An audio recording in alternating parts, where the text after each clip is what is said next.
Hi! ட்ரேடிங்னா என்ன? Candle ஸ்டிக்ஸ்னா என்ன? பேசிக் learn பண்ணலாம் வாங்க. இப்போ வாட் இஸ் ட்ரேடிங்? ஒரு ஷேர வந்து ₹100க்கு வாங்கி ₹110க்கு செல் பண்றோம். நமக்கு கிடைக்கிற ப்ராஃபிட் ₹10. இதுதான் ட்ரேடிங். மார்க்கெட் வந்து 3 டைப்ஸ் ஆஃப் ஸ்ட்ரக்சர்ல இருக்கு.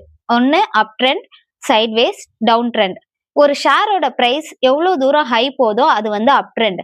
பர்ட்டிகுலர் விலையில வந்து சஸ்டெயின் ஆகுறது சைட்வேஸ். அப்புறம் அந்த ஷேரோட வேல்யூ எவ்வளோ தூரம் இறங்குதோ அது வந்து down trend. Next chart. Chart வந்து நெறைய டைப்ஸ் இருக்கு. நான் முக்கியமான 3 டைப்ஸ உங்களுக்கு சொல்றேன். First line chart. Line chart வந்து எப்படி எப்படி யூஸ் ஆகும் அப்படின்னு பார்த்தீங்கன்னா, ஒரு சப்போர்ட் அண்ட் ரெசிஸ்டன்ட் எல்லாமே லைனாவே காமிக்கும். Next bar chart. அதுவும் கிட்டத்தட்ட வந்து லைன்ஸ் மூலமாவே தான் காமிக்கும். Third one candle sticks. Candle sticks தான் நெறைய பேர் யூஸ் பண்றாங்க. எதனாலனா இந்த கேண்டில் ஸ்டிக்ஸ்ல தான் ஹை, லோ, ஓப்பன், க்ளோஸ் எல்லாமே ரொம்ப கிளியரா இருக்கும். அதனால தான் கேண்டில் ஸ்டிக்க யூஸ் பண்றாங்க. Next candle sticks. இப்போ ஒரு சார்ட்ட பார்த்தீங்கன்னா, நல்லா குச்சி குச்சியா கட்டம் கட்டமா இருக்கு அப்படின்னு பாக்குறீங்களா?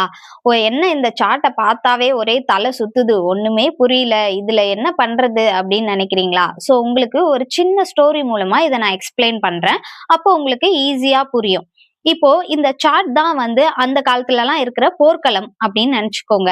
இதுல வந்து 2 குரூப் சண்டை போட போறாங்க. ஒண்ணு வந்து பையர் குரூப், இன்னொன்னு வந்து செல்லர் குரூப். இந்த 2 பேரும் ஒரு பொருளோட விலைய அதிகமா உயர்த்தணும் அப்படின்னு பையரும், அந்த பொருளோட விலைய நல்லா இறக்கணும் அப்படின்னு செல்லரும் வந்து சண்டை போட போறாங்க. இந்த சண்டைக்குள்ள நடக்கிற ஹை, லோ, மிடில் இதுதான் வந்து கேண்டிலா நமக்கு டிஸ்ப்ளே ஆக போகுது. ஃபார் எக்ஸாம்பிள்க்கு பையர் வந்து தன்னோட பிரைஸ எவ்வளோ தூரம் ஹையா தூக்கி அடிக்கிறாங்க அப்படின்றதையும், அத செல்லர் எப்படி தடுக்குறாங்க அப்படின்றதும் தான் நமக்கு கேண்டிலா ஃபார்ம் ஆகுது. பிளஸ் விக்காவும் ஃபார்ம் ஆகுது. இப்போ நான் உங்களுக்கு வந்து அந்த விக் பிளஸ் கேண்டில் எப்படி இருக்குன்றத சார்ட்ல காமிக்கிறேன். இந்த சண்டையில வந்து யார் வின் பண்ணாங்க அப்படின்னு எப்படி தெரியும்? அப்படின்னா, ஒரு ஓப்பன் பிரைஸ்ல இருந்து பிரைஸ் வந்து ஹையா முடிஞ்சிருந்தது அப்படின்னா, அன்னைக்கு பையர் வின் பண்ணியிருக்காங்க. அந்த கேண்டில் கிரீன் கேண்டிலா இருக்கும். இன்கேஸ் ஓப்பன் பிரைஸ்ல இருந்து கீழ வந்து முடிஞ்சிருந்ததுன்னா, அந்த கேண்டில் ரெட் கலரா இருக்கும். செல்லர்ஸ் வின் பண்ணியிருக்காங்க அப்படின்னு அர்த்தம். இதுல விக்ஸ் எப்படி கிரியேட் ஆகுது அப்படின்னு பாத்தீங்கன்னா, ஒரு பையர் வந்து பிரைஸ நல்லா ஹை பண்ணும்போது செல்லர்ஸ் வந்து கண்ட்ரோல் பண்றாங்க. நீ வந்து உள்ள வரக்கூடாது அப்படின்னு செல்லர்ஸ் கண்ட்ரோல் பண்றாங்க. அதே மாதிரி செல்லர் வந்து நல்ல ஒரு பிரைஸ இறக்கும்போது பையர் வந்து கண்ட்ரோல் பண்றாங்க. நீ இறக்கக்கூடாது அப்படின்னு சொல்லி 2 பக்கமும் அழுத்தி பிடிக்கிறாங்க இல்லையா? அந்த பிரஷர் தான் விக்கா கன்வெர்ட் ஆகுது. இதுதான் ஒரு கேண்டிலோட ஸ்ட்ரக்சர். இப்போ சொல்லுங்க.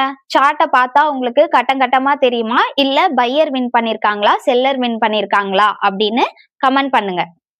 அடுத்த வீடியோல இந்த கேண்டில்ஸ் எல்லாம் வச்சு மார்க்கெட் மேல போகுமா? இல்ல கீழ போகுமா? அப்படின்றத நம்ம பார்க்கலாம். Thank you.